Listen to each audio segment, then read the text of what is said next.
Hi, this is Dr. Nick. I'm the incrementalist here with Incremental Insights for better business, better health.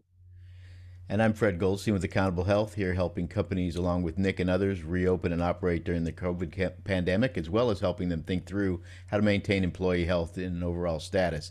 So this has been an interesting week we're beginning with, Nick.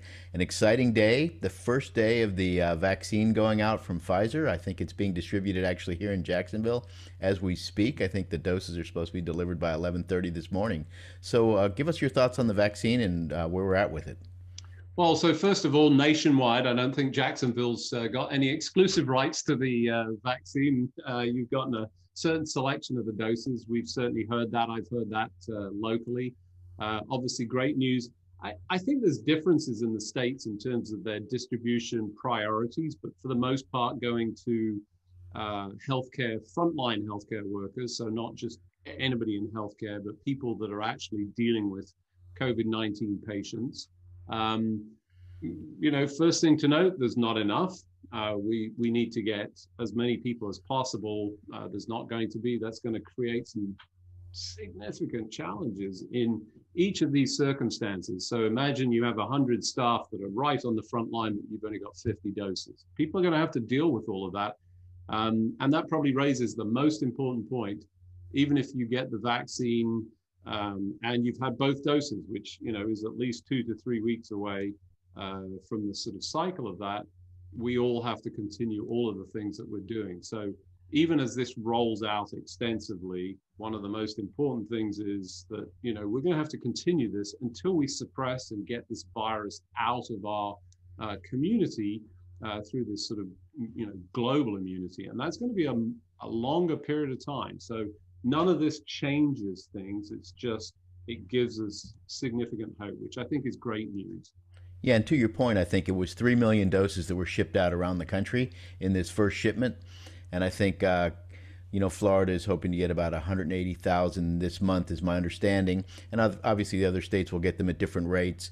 But it is an interesting question as you begin to look at it. Okay, so we've gotten a few people vaccinated here, but they're still waiting for their second dose. I assume we'll see some more doses come through each week or something like that, which will mean new people until they get to that first group then needing their second dose and being in the right time period for that. Yeah, and that's the other important thing, is that we know that essentially the protocol that has been tested and proven to get us to this 95% efficacy requires 2 doses that are separated in time. So when you hear that number of 3 million doses, what that really means is we've got 1.5 million available if you assume that that's going to be rolled out. Now, obviously, there's a flow. If there's another 3 million doses available in 2 weeks, 3 weeks time for that second dose, then those all bets are off.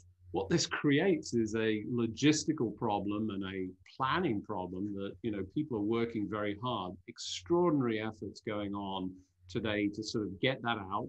One of the things that is important is that we get that second dose to those individuals to get that high level of immunity.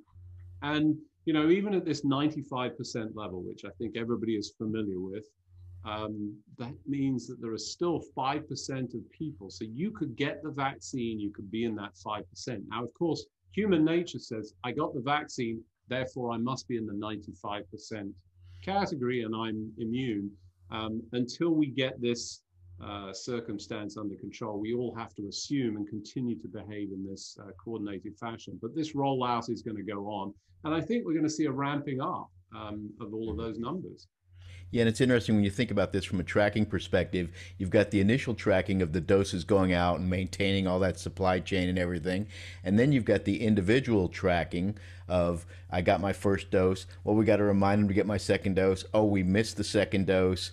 And all of those things. And when you begin to think about that across hundreds of millions of people, right, obviously just the database to do that and to begin to keep up with it all creates all kinds of situations about who monitors it, who do they call, and all of that. And it's going to be fascinating to watch this come out and see how we do that. And perhaps there are better ways to do it that some states or others have figured out that hopefully we'll learn from quickly, that we can then apply to this situation so we can ultimately get there. And then obviously once you put Moderna out, then you have two vaccines out there and you can't get one of each. So those have to be tracked separately and on and on. Now, I know there are people out there who go, oh, this is a fantastic, I love these kind of problems. Not my kind of problem, I got to say. It's not one that I'm really excited about, just because I'm really bad at it. I can't do it, even in my own home. Just to give people a sense of the level of complexity. So, this is the cold storage. We talk about dry ice, -70. The distribution of that and getting it to these low temperature freezers. One of the things that I read today was the FAA issued a warning notice to airlines about the carriage of these vaccines in cold storage, specifically because we're using dry ice. So that's carbon dioxide that is solidified. It comes in blocks. If you've never had the fun of putting that into a bucket of water and seeing all the smoke, that's how smoke generators certainly used to work. We've got other systems now, but the warning came out because the dry ice sublimates, so it turns into gas quicker at elevations. And that can potentially overwhelm systems in aircraft for clearing out. You can be poisoned by carbon dioxide. So they have to be especially alert to that because that could create problems. That's just one of the multitude of issues that people are dealing with and the tracking. So extraordinary challenge, but we will achieve this and do so successfully. Yeah, that's a fascinating issue you raise. I hadn't even thought of the airlines and carbon dioxide poisoning or something like that, as you get the rates up too high. So one more thing that somebody has thought about and is working to deal with, which is really fantastic. So as I said, it'll be interesting to watch this thing come out over the next couple of weeks and months. Obviously, I look at it and say, well, I don't meet any of those risk categories. And I know some people have been looking themselves up, and there are some tools out there on the internet to do that. But very important start we've had this week, and hopefully we'll see this continue to roll out successfully and get to some point where we ultimately achieve that herd immunity via vaccine. Absolutely. So I think, tremendous hope. I think one of the things that this vaccine or vaccines has given us is light at the end of the tunnel, which, was potentially lacking from this whole challenge. Not something that I certainly envisaged as happening, but we're going to see it. And I think that's great news. Yeah, and I think just as you mentioned earlier, it's important for everybody to recognize this is still early. This is not the solution today. We have to really be diligent in our following through with wearing masks, keeping ourselves distant, washing our hands, and particularly for those who are elderly at risk groups, they may want to really limit their indoor activities, as the CDC mentioned in the past week.